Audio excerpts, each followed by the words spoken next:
Hay hay deli oldum ben, cihana sığmaz oldum ben. Hak aşkıyla yana yana, ölümden korkmaz oldum ben.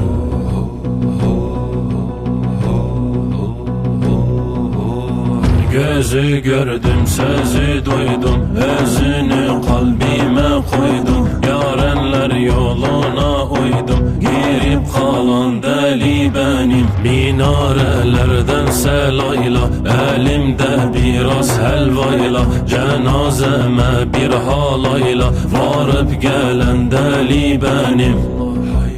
Allah hay, Allah hay, Allah hay.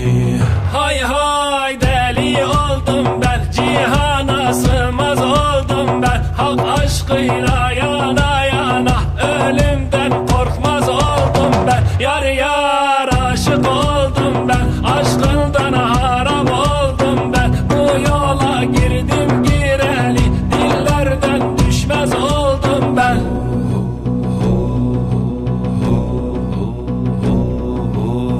Kanatsız uçan teyyare, çarıksız gezen seyyare, beni benden eden yare, bakıp duran deli benim. Baktım yarimin gözüne, yandım külümün közüne, aşka gelip gökyüzüne selam veren deli benim.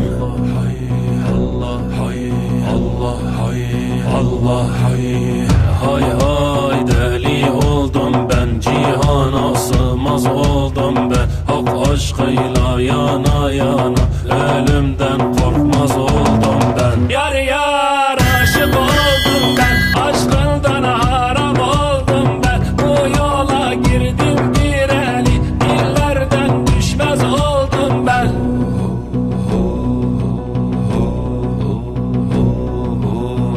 Aşka gelip uçan benim, alem alem gezen benim. Sanki bir pervaneyim ben, dönüp duran deli benim. Azrail gelip ölünce, kara toprağa girince, mahşer yerine varınca, boynu bükük garip benim. Hay Allah hay, Allah hay, Allah hay.